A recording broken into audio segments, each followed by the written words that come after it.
자식을 낳고 키우는데 왜 이렇게 힘들고 미운지 모르겠다는 부모님들 계시죠.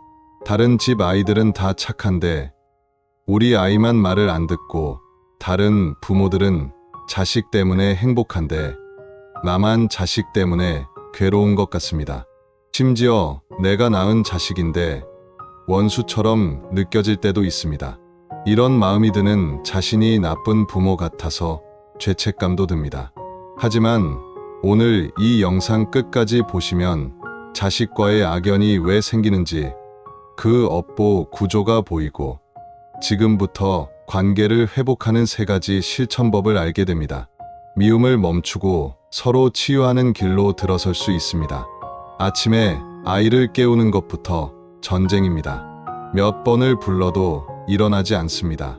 결국 소리를 지르고 나면 하루가 짜증으로 시작됩니다. 학교 갔다 온 아이는 숙제는 안 하고 게임만 합니다.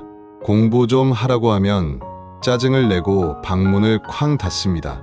밥 먹으라고 해도 대답이 없습니다. 휴대폰만 보면서 밥을 흘립니다. 말 한마디 걸면 귀찮다고 합니다. 엄마 아빠 말은 듣지 않으면서 친구 말은 다 듣습니다. 돈 달라고 할 때만 찾아옵니다. 용돈 주면 고맙다는 말도 없이 그냥 가버립니다. 성적표를 받아오면 한숨만 나옵니다. 이렇게 공부 안 하면 나중에 어떻게 살 거냐고 물어보면 내 인생이니까 상관하지 말라고 합니다. 밤늦게까지 안 들어옵니다. 어디 있냐고 전화하면 친구들이랑 있다고만 하고 끊어버립니다. 집에 들어와서는 인사도 없이 자기 방으로 들어갑니다. 이런 일들이 매일 반복됩니다. 아이를 키우는 게 행복이 아니라 고통입니다. 다른 엄마들은 자식 자랑을 하는데 나는 할 말이 없습니다. 친구들이 내 아들 요즘 어떠냐고 물어보면 그냥 잘 지낸다고만 대답합니다. 속으로는 너무 힘듭니다. 이렇게 키우려고 낳은 게 아닌데 왜 우리 아이만 이렇게 힘들까 원망스럽습니다. 심지어 이런 생각까지 듭니다. 차라리 낳지 말걸. 이 아이만 없으면 내 인생이 편할 텐데. 이런 생각이 들고 나면 죄책감에 괴롭습니다. 많은 부모들이 자식과의 갈등을 아이 탓으로만 생각합니다. 우리 아이가 성격이 나빠서, 우리 아이가 말을 안 들어서, 우리 아이가 버릇이 없어서 이런 일이 생긴다고 믿습니다. 그래서 아이를 고치려고 합니다. 혼도 내고 벌도 주고 잔소리도 합니다. 하지만 아이는 변하지 않습니다. 오히려 더 반항하고 더 말을 안 듣습니다. 그러면 부모는 더 화가 나고 더 큰 소리를 냅니다. 이렇게 악순환이 반복됩니다. 불교 관점에서 보면 이건 절반만 맞는 이야기입니다. 자식과의 갈등은 아이만의 문제가 아니라 부모와 자식 사이에 쌓인 업보의 고리입니다. 전생에 부모와 자식이 어떤 인연으로 만났는지, 현생에서 부모가 어떤 마음과 말로 아이를 대하는지, 그리고 아이의 업보가 서로 맞물려서 지금 이 갈등을 만들어내는 겁니다. 그래서 아이만 바꾸려고 하면 절대 해결이 안 됩니다. 아이는 부모 마음대로 바뀌지 않습니다. 공부하라고 100번 말해도 안 하고 착하게 굴라고 1000번 말해도 안 바뀝니다. 오히려 부모만 더 지치고 화나고 절망스러워집니다. 하지만 부모가 먼저 마음과 말과 행동을 바꾸면 업보 고리가 끊어집니다. 부모가 먼저 반응을 멈추고 마음을 돌보고 새로운 선택을 하면 아이도 조금씩 달라집니다. 자식과의 악연 업보란 무엇일까요? 쉽게 말하면 부모와 자식 사이에 쌓인 미움과 집착과 원망의 에너지입니다. 이 에너지는 한 번 생기면 저절로 사라지지 않습니다. 매일 똑같은 상황이 반복되고 똑같은 말이 오가고 똑같은 감정이 치솟는 이유가 바로 이 업보 에너지 때문입니다. 예를 들어 아이가 말을 안 들으면 부모는 화가 납니다. 그 화를 소리로 쏟아냅니다. 아이는 그 소리를 듣고 반항합니다. 부모는 더 화가 나서 더 큰 소리를 냅니다. 아이는 더 반항하거나 아예 말을 안 합니다. 이 감정이 쌓이고 쌓여서 다음에 또 터집니다. 이게 업보 고리입니다. 불교에서 말하는 부모 자식 인연은 네 가지가 있습니다. 은혜 갚으러 온 자식, 은혜 받으러 온 자식, 빚 갚으러 온 자식, 빚 받으러 온 자식입니다. 은혜 갚으러 온 자식은 효도하고 부모를 기쁘게 합니다. 은혜 받으러 온 자식은 부모 덕을 보지만 특별히 효도는 안 합니다. 빚 갚으러 온 자식은 부모한테 순종하면서 자기 인생을 희생합니다. 빚 받으러 온 자식은 부모를 괴롭히고 부모 재산을 탕진합니다. 자식이 원수처럼 느껴진다면 빚 받으러 온 인연일 가능성이 높습니다. 전생에 부모가 이 아이한테 빚을 졌거나 상처를 줬을 수 있습니다. 그래서 현생에서 그 빚을 갚는 과정으로 힘든 관계가 펼쳐지는 겁니다. 하지만 여기서 중요한 건 이겁니다. 업보는 운명처럼 정해진 게 아닙니다. 빚 받으러 온 인연이라도 지금부터 부모가 어떻게 하느냐에 따라 관계는 바뀝니다. 부모가 미움을 내려놓고 아이를 다르게 대하면 업보 고리가 풀립니다. 그러면 빚 받으러 온 인연도 선연으로 바뀔 수 있습니다. 지금부터 자식과의 악연을 만드는 세 가지 업보 패턴을 하나씩 살펴보겠습니다.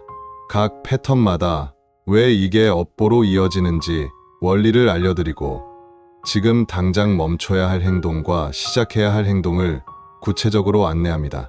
첫 번째 패턴은 아이 행동에 자동으로 화내는 부모 습관입니다. 아이가 말을 안 들으면 부모 안에서 즉시 분노가 폭발합니다. 소리를 지르거나 때리거나 벌을 줍니다. 이 자동 반응이 업보를 키웁니다. 왜 그럴까요? 부모의 감정이 아이 행동에 완전히 종속되어 있기 때문입니다. 아이가 말을 들으면 부모는 기분 좋고 아이가 말을 안 들으면 부모는 기분 나쁩니다. 이렇게 아이 행동에 따라 부모 감정이 오락가락하면 부모 마음의 중심이 없어집니다. 중심이 없으면 아이 업보에 끌려갑니다. 구체적인 사례를 보겠습니다. 엄마가 아이한테 숙제했냐고 물어봅니다. 아이가 안 했다고 대답합니다. 엄마는 그 순간 화가 치밀어 오릅니다. 너 학교 갔다 와서 뭐 했어? 게임만 했지. 공부는 언제 할 거야? 이렇게 소리를 지릅니다. 아이는 엄마 소리에 움츠러들거나 반항합니다. 엄마는 더 화가 나서 더 큰 소리를 냅니다. 너는 왜 맨날 이 모양이야? 이러다가 인생 망친다. 이런 말까지 합니다. 아이는 방으로 들어가서 문을 쾅 닫습니다. 엄마는 혼자 분노에 떨면서 한숨만 쉽니다. 또 다른 사례입니다. 아빠가 밤늦게 들어온 아들을 봅니다. 몇 시야 지금? 어디 갔다 오는 거야? 이렇게 화를 냅니다. 아들은 친구들이랑 놀았다고 대답합니다. 아빠는 더 화가 납니다. 내가 공부나 열심히 하면 내가 뭐라고 하겠냐? 공부는 안 하고 노는 것만 열심히 하네. 이렇게 소리를 지릅니다. 아들은 아무 말도 안 하고 자기 방으로 들어갑니다. 아빠는 혼자 화가 나서 잠을 못 잡니다. 이렇게 아이 행동에 자동으로 화내는 습관이 반복되면 업보가 점점 단단해집니다. 부모 안에 분노와 실망이 쌓이고 아이 안에도 두려움과 반항심이 쌓입니다. 그러면 다음 만남은 더 불편해집니다. 지금 당장 멈춰야 할 행동은 이겁니다. 아이 행동을 보자마자 즉시 감정적으로 반응하는 습관을 멈춰야 합니다. 대신 시작해야 할 행동은 이겁니다. 아이가 말을 안 들으면 속으로 한 박자 쉬어갑니다. 아, 우리 아이가 또 이러네. 내 안에서 화가 올라오는구나. 이렇게 나를 관찰합니다. 그리고 그 분노에 휘둘리지 않겠다고 마음을 다잡습니다. 아이 행동이 옳은지 그른지 판단하기 전에 일단 내 감정을 진정시킵니다. 23번 깊이 쉬고 나서 차분하게 말합니다. 숙제 안 한 거 엄마는 알겠어. 내가 피곤했을 수도 있고 하기 싫었을 수도 있겠다. 그런데 숙제는 내가 해야 할 일이야. 지금부터라도 할 수 있겠니? 이렇게 감정 없이 사실만 말합니다. 이렇게 자동 반응을 멈추면 업보 고리가 약해집니다. 두 번째 패턴은 아이를 내 뜻대로 만들려는 부모 집착입니다. 많은 부모들이 아이가 내 기대대로 살아주길 바랍니다. 공부 잘하고 착하고 순종적이고 효도하는 자식이 되길 원합니다. 이 집착이 업보를 만듭니다. 왜냐하면 아이는 부모 소유물이 아니라 독립된 인격체이기 때문입니다. 아이한테는 아이 자신의 인생이 있고 아이 자신의 길이 있습니다. 하지만 부모가 자기 뜻을 강요하면 아이는 숨이 막힙니다. 그러면 반항하거나 포기합니다. 이게 업보 고리입니다. 구체적인 사례를 보겠습니다. 엄마가 의사가 되길 바라는 아들이 있습니다. 아들은 그림 그리는 걸 좋아합니다. 하지만 엄마는 그림은 취미로 하는 거고 공부를 열심히 해서 의대에 가야 한다고 말합니다. 아들이 엄마 나는 그림을 그리고 싶어요 라고 말하면 엄마는 이렇게 대답합니다. 그림 그려서 뭐 먹고 살 거야. 의사가 되어야 안정적이야. 엄마 말 들어. 아들은 엄마 뜻을 거스를 수 없어서 마지못해 공부합니다. 하지만 공부에 흥미가 없어서 성적이 안 나옵니다. 엄마는 화를 냅니다. 너 이러다가 의대 못 가. 더 열심히 해야지. 아들은 점점 지쳐갑니다. 결국 공부도 포기하고 그림도 포기하고 아무것도 안 하게 됩니다. 또 다른 사례입니다. 아빠가 딸한테 착하게 살라고 강요합니다. 여자는 얌전해야 하고 순종적이어야 한다고 가르칩니다. 딸이 친구들이랑 놀고 싶다고 하면 아빠는 안 된다고 합니다. 여자애가 밖에서 놀면 안 돼. 집에서 공부해. 이렇게 말합니다. 딸이 하고 싶은 거 있다고 하면 아빠는 여자는 그런 거 하는 게 아니라고 말합니다. 딸은 점점 자신감을 잃어갑니다. 내가 뭘 해도 아빠는 인정해주지 않는구나. 이렇게 생각합니다. 결국 딸은 아빠 말을 듣지 않고 반항하거나 아예 집을 나가버립니다. 이렇게 아이를 부모 뜻대로 만들려는 집착이 반복되면 아이는 자기 인생을 잃어버립니다. 부모 기대에 맞춰 살려고 애쓰다가 지치거나 아예 포기해버립니다. 그러면 부모 자식 관계는 망가집니다. 지금 당장 멈춰야 할 행동은 이겁니다. 아이를 내 뜻대로 만들려고 강요하는 걸 멈춰야 합니다. 대신 시작해야 할 행동은 이겁니다. 아이한테는 아이 자신의 인생이 있다는 걸 인정합니다. 내 기대와 아이 현실이 다를 수 있다는 걸 받아들입니다. 아이가 하고 싶은 게 뭔지 물어봅니다. 내가 정말 하고 싶은 게 뭐야? 내 꿈은 뭐야? 이렇게 물어보고 진심으로 듣습니다. 그리고 아이 선택을 존중합니다. 엄마는 내가 의사가 되길 바랐지만 내가 그림을 그리고 싶다면 그것도 좋은 선택이야. 엄마가 응원할게. 이렇게 말합니다. 아이 인생은 아이 것이라는 걸 인정하면 업보가 풀립니다. 세 번째 패턴은 아이를 다른 아이와 비교하는 부모 습관입니다. 많은 부모들이 자기 자식을 남의 자식과 비교합니다. 누구네 집 아들은 공부 잘하는데 너는 왜 못하냐? 누구네 집 딸은 착한데 너는 왜 말을 안 듣냐? 이런 말을 합니다. 이 비교가 업보를 만듭니다. 왜냐하면 비교당하는 아이는 열등감과 분노를 느끼기 때문입니다. 아무리 열심히 해도 부모는 인정해주지 않고 남과 비교만 합니다. 그러면 아이는 자존감을 잃습니다. 나는 부족한 사람이구나. 부모는 나를 사랑하지 않는구나. 이렇게 생각합니다. 이 생각이 아이 마음에 상처를 남깁니다. 구체적인 사례를 보겠습니다. 아들이 시험 성적표를 가져왔습니다. 70점입니다. 엄마는 성적표를 보면서 한숨을 쉽니다.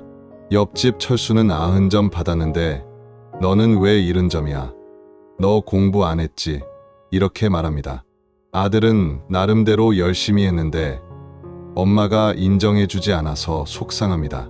엄마한테 인정받고 싶어서 더 열심히 공부하지만 다음 시험도 75점입니다. 엄마는 또 한숨을 쉽니다. 이것밖에 안 올랐어. 철수는 95점 받았는데 아들은 포기합니다. 어차피 엄마는 나를 인정 안 해주는구나. 이렇게 생각하고 공부를 놓아버립니다. 또 다른 사례입니다. 딸이 피아노를 배웁니다. 열심히 연습해서 발표회에서 연주합니다. 발표회가 끝나고 엄마한테 어땠냐고 물어봅니다. 엄마는 이렇게 대답합니다. 너는 괜찮았는데 민지가 더 잘하던데. 민지처럼 연습해야지. 딸은 실망합니다. 나는 열심히 했는데 엄마는 나를 안 봐주고 민지만 보는구나. 이렇게 생각합니다. 결국 딸은 피아노를 그만둡니다. 이렇게 아이를 남과 비교하는 습관이 반복되면 아이는 자신감을 잃습니다. 뭘 해도 부모는 만족하지 않고 남과 비교만 하니까 아이의 노력을 포기합니다. 그러면 부모는 더 실망하고 아이는 더 반항합니다. 지금 당장 멈춰야 할 행동은 이겁니다. 아이를 남과 비교하는 걸 멈춰야 합니다. 대신 시작해야 할 행동은 이겁니다. 아이 자체를 봅니다. 남과 비교하지 말고 아이가 어제보다 얼마나 성장했는지 봅니다. 시험 성적이 70점이면 이렇게 말합니다. 내가 나름대로 열심히 했구나. 엄마가 알아. 다음엔 더 잘할 수 있을 거야. 피아노 발표회가 끝나면 이렇게 말합니다. 내가 무대에서 떨지 않고 끝까지 연주한 거 엄마가 봤어. 정말 자랑스러워. 이렇게 아이 자체를 인정해줍니다. 아이를 남과 비교하지 않고 아이 그대로 사랑하면 업보가 풀립니다. 이 세 가지가 자식과의 악연을 만드는 업보 패턴입니다. 지금부터 스스로 점검해 보겠습니다. 아래 질문에 솔직하게 답해 보세요. 아이가 말을 안 들으면 자동으로 화가 나서 소리를 지른 적이 있습니까? 아이를 내 뜻대로 만들려고 강요한 적이 있습니까? 아이를 남의 자식과 비교한 적이 있습니까? 아이 때문에 너무 화가 나서 때린 적이 있습니까? 아이한테 너는 왜 이 모양이야 라는 말을 한 적이 있습니까? 아이가 원수처럼 느껴진 적이 있습니까? 아이를 키우는 게 고통이라고 생각한 적이 있습니까? 차라리 낳지 말걸 하는 생각이 든 적이 있습니까? 아이 얼굴만 봐도 짜증이 난 적이 있습니까? 아이와 대화가 안 된다고 느낀 적이 있습니까? 이 중에서 예라고 답한 게 많을수록 업보 고리가 단단하게 묶여 있는 겁니다. 하지만 너무 자책하지 마세요. 이 업보는 지금부터 풀 수 있습니다. 당신이 나쁜 부모라서 이런 일이 생긴 게 아닙니다. 단지 업보 구조를 몰랐을 뿐입니다. 지금부터 3단계 실천법을 알려드립니다. 이 방법대로 하루하루 실천하면 자식과의 관계가 조금씩 풀립니다. 첫 번째 단계는 아이 행동에 즉시 반응하지 않고 멈추기입니다. 아이가 말을 안 들어도 바로 화내지 마세요. 아이가 숙제 안 해도 바로 소리 지르지 마세요. 일단 멈춥니다. 그리고 23번 깊이 쉽니다. 그 짧은 시간 동안 내 감정을 관찰합니다. 아, 내 안에 화가 올라오는구나. 내가 실망하고 있구나. 이렇게 나를 봅니다. 그리고 이 감정에 휘둘리지 않겠다고 마음을 다잡습니다. 감정이 진정되고 나서 차분하게 말합니다. 이것이 멈추기입니다. 오늘부터 아이 행동을 볼 때마다 숨 3번 쉬기부터 시작해보세요. 두 번째 단계는 내가 아이한테 어떤 말과 행동을 했는지 반조하기입니다. 반조란 되돌아본다는 뜻입니다. 하루가 끝나면 조용히 앉아서 오늘 아이한테 무슨 말을 했는지 돌아봅니다. 화내면서 한 말, 비교하면서 한 말, 강요하면서 한 말을 떠올립니다. 그리고 스스로 물어봅니다. 그 말이 아이한테 상처가 되지 않았을까? 내가 너무 감정적으로 대하지 않았을까? 이렇게 반성합니다. 잘못한 게 있으면 인정합니다. 오늘 내가 아이한테 소리 지른 건 잘못이었어. 내가 화를 참지 못했어. 이렇게 솔직하게 인정합니다. 그리고 내일은 다르게 하겠다고 다짐합니다. 내일은 아이한테 화내지 않고 차분하게 말하겠어. 이렇게 마음먹습니다. 이것이 반조하기입니다. 매일 밤 잠자기 전에 10분만 조용히 앉아서 오늘 하루를 돌아보세요. 세 번째 단계는 아이를 대하는 말과 행동을 새롭게 선택하기입니다. 이제는 자동 반응을 멈췄고 내 잘못도 반성했으니 새로운 선택을 합니다. 아이가 말을 안 들을 때 소리 지르는 대신 차분하게 말합니다. 아이가 숙제 안 했을 때 화내는 대신 왜 안 했는지 물어봅니다. 아이를 남과 비교하는 대신 아이 자체를 인정합니다. 그리고 하루에 한 번은 아이한테 사랑한다고 말합니다. 말로만 하지 말고 안아주기도 합니다. 아이가 어리면 머리를 쓰다듬어 줍니다. 아이가 크면 어깨를 두드려 줍니다. 이런 작은 스킨십이 아이 마음을 녹입니다. 그리고 아이 좋은 점을 하루에 하나씩 찾아서 칭찬합니다. 오늘 내가 동생한테 친절하게 대한 거 엄마가 봤어. 오늘 내가 방 정리한 거 아빠가 알아. 이렇게 구체적으로 칭찬합니다. 이것이 새롭게 선택하기입니다. 오늘부터 아이한테 사랑한다고 하루에 한 번씩 말해보세요. 이 세 단계를 꾸준히 실천하면 부모가 먼저 바뀝니다. 부모가 바뀌면 아이도 조금씩 바뀝니다. 이 방법대로 실천한 부모님들의 변화를 보겠습니다. 예전에는 아이가 말을 안 들으면 바로 소리 질렀는데 이제는 숨 3번 쉬고 차분하게 말하니까 아이도 덜 반항합니다. 예전에는 아이를 내 뜻대로 만들려고 강요했는데 이제는 아이 꿈을 존중하니까 아이가 스스로 노력합니다. 예전에는 아이를 남과 비교했는데 이제는 아이 자체를 인정하니까 아이 자존감이 높아졌습니다. 예전에는 아이한테 사랑한다는 말을 못했는데 이제는 매일 말하니까 아이가 먼저 안깁니다. 예전에는 아이가 원수처럼 느껴졌는데 이제는 아이가 소중하게 느껴집니다. 예전에는 아이 키우는 게 고통이었는데 이제는 아이와 함께하는 시간이 행복합니다. 이런 변화가 당신한테도 일어날 수 있습니다. 지금까지 자식과의 악연이 생기는 3가지 업보 패턴과 그걸 푸는 3단계 실천법을 알려드렸습니다. 핵심을 정리하겠습니다. 자식과의 갈등은 아이만의 문제가 아니라 부모와 자식 사이에 쌓인 업보의 고리입니다. 이 고리는 부모가 먼저 반응을 멈추고 마음을 돌보고 새로운 선택을 하면 풀립니다. 자식과의 악연은 아이를 바꾸려고 하면 절대 안 풀리고 부모가 바뀌면 조금씩 풀립니다. 부모가 바뀌면 아이도 언젠가 바뀝니다. 업보는 바꿀 수 있습니다. 오늘 이 영상이 도움되셨다면 구독과 좋아요 부탁드립니다. 댓글에 오늘부터 실천할 서원을 함께 적어주세요. 나는 오늘부터 아이 행동에 즉시 반응하지 않고 매일 반조하고 아이를 새롭게 사랑합니다. 이 서원을 댓글에 적어주시면 그 다짐이 당신의 업보를 정화하는 첫걸음이 됩니다.